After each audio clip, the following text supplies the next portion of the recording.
నమస్తే అందరికీ. అందరూ దాదాపు చెప్పారు. నిజానికి కేసు నమోదై ఇవ్వలటికి 6 రోజులు అవుతుంది.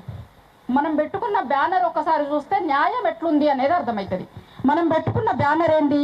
బండి భగీరథను అరెస్ట్ చెయ్యాలి అని. పోక్సో కేసులా అసలు అరెస్ట్ చెయ్యాలి అని ఇవాళ మనందరం ఇక్కడ కూర్చున్నామంటేనే అంతకంటే దౌర్భాగ్యం ఉండదు. పోక్సో కేసులో చేయాల్సింది ఏంది? ఫస్ట్ ఎవరైతే బాధితురాలు ఉన్నారో ఆమె స్టేట్మెంట్ రికార్డ్ చెయ్యాలి. ఆరోపణలు ఎదుర్కొంటున్న వ్యక్తి ఎవరైతే ఉన్నారో వాడిని తీసుకొని పోయి ఫస్ట్ అరెస్ట్ చెయ్యాలి. ఇది చెయ్యాలి. మనం ఇప్పుడు అందరం న్యాయం కోసం కొట్లాడు వదిలేయ్యి, అరెస్ట్ చెయ్యాలి అని కొట్లాడుతున్నాం. ఇక న్యాయం ఎప్పుడు జరగాలి? అరెస్ట్ చెయ్యాలి అని 6 రోజుల నుంచి కొట్లాడుతున్నారు.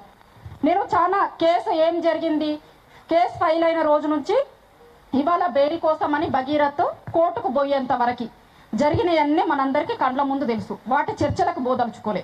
కానీ ఒక 2 చర్చలను అయితే నేను చెప్పదలుచుకున్నా. అది అన్న నాకు ఇప్పుడు జర్నలిస్టు సరిత అని పిలిచిండు, కానీ ఒక ఆడపిల్ల తల్లిగా చెప్పదలుచుకున్నా. నేను ఒక ఆడపిల్ల తల్లిగా ఇవాళ ఆ పిల్ల వాళ్ళమ్మకు ధైర్యంగా చెప్తే వాళ్ళమ్మ పోయి కేసు పెడితే ఇవాళ కొన్ని పెయిడ్ ఇన్ఫ్లుయెన్సర్స్, కొంతమంది పెయిడ్ మీడియా ఛానళ్ళు అనడానికి నాకేం పెద్ద అభ్యంతరం ఏం లేదు. నేను కూడా జర్నలిజం చేసిన చాలా గొప్ప గొప్పలు మాకు పాఠాలు చెప్పిర్రు. నా పక్కనే కూర్చున్న పాషం యాదగిరి సార్ లాంటి వాళ్ళు కూడా మాకు పాఠాలు చెప్పిర్రు. 4th ఎస్టేట్ చెయ్యాల్సిందేంది, ఇవాళ చేస్తుంది ఏంది?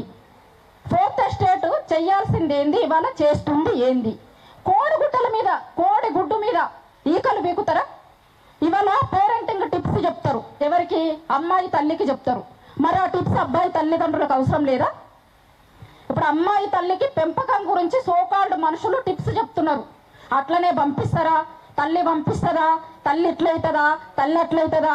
ఓన్లీ ఆడపిల్లల తల్లిదండ్రులకు మాత్రమే పేరెంటింగ్ టిప్స్ ఉంటాయా? మగపిల్లల తల్లిదండ్రులకు ఉండవా? మగపిల్లల తల్లిదండ్రులు మాత్రం ఏమన్నా చెయ్యొచ్చా? ఇవాళ మనమే చెప్తాం కదా, ఆడపిల్లలకు సమాన అవకాశాలు ఇవ్వాలి, బయటికి రావాలి, మాట్లాడాలి, చెయ్యాలి అని. మళ్ళీ ఇవాళే మనమేం చెప్తాం? ఆడపిల్ల బయటికి ఎట్లా పోతుంది, ఆడపిల్ల బయటికి ఎట్లా పోతుంది అంటే, బయటకు పోతే మీరేమన్నా చేస్తారా? బయటికి రావద్దు అని చెప్పదలుచుకున్నారా? సమాజాన్ని వెనక్కి తీసుకుపోవాలనుకున్నారా? ఇప్పుడు బండి సంజయ్ ఏం మాట్లాడతారు అంటే, కన్న పేగు గురించి తల్లడిల్లుతుంది, నా భార్య డిప్రెషన్లోకి పోతుంది. మీకు మాత్రమే కన్న పేగు ఉంటుందా బండి సంజయ్ గారు? మగపిల్లాడి తండ్రే కదా మీరు, మీకు మాత్రమే కన్న పేగు ఉంటుందా? ఆ ఆడపిల్ల తల్లికి ఉండదా కన్న పేగు? ఆమెని బజార్లో తీసుకొచ్చి పెట్టారు కదా. ఇవాళ నేను ఇవాళ ఇక్కడి నుంచి 2 చెప్పదలుచుకున్నా. ఆ అమ్మాయి తల్లిదండ్రులు ఎవరైతే ఉన్నారో ఎంత ధైర్యంగా వచ్చి భగీరథ్ మీద కేసు పెట్టిరో అంతే ధైర్యంగా మీరు ఇవాళ పోయి మీ ఐడెంటిటీని ఎవరైతే బయట పెట్టిరో వాళ్ళందరి మీద కేసులు పెట్టుర్రి. ఫస్ట్ మీరు చేయాల్సింది అది. మీరు బండి భగీరథ్ మీద ఎట్లయితే కేసు పెట్టిరో ఫస్ట్ పోయి మీ ఐడెంటిటీని, ఆ అమ్మాయి ఐడెంటిటీని బయట పెట్టిన వాళ్ళు ఎవరైతే ఉన్నారో మీడియా ఛానళ్ళు కావచ్చు, సోషల్ మీడియా ప్లాట్ఫామ్లు కావచ్చు, వాళ్ళందరి మీద ఫస్ట్ కేసు పెట్టుర్రి. నేను ఈ సలహా ఇవ్వదలుచుకున్నా. వాళ్ళకి తెలుసో తెలియదో పాపం, వాళ్ళని ఎంత అంటే ఇట్లా పండ్లను అమ్మిళ్ళకి అమ్ముకొస్తున్నారు. అంటే ఏంది? బయటకు వస్తే మాట్లాడితే న్యాయం చెయ్యమంటే మేము ఇట్లనే అణిచివేస్తాం, ఆడపిల్లలు బయటకు వచ్చి మాట్లాడొద్దు. ఇక ప్రభుత్వాల తీర్లు ఎట్లున్నాయి తెలుసా?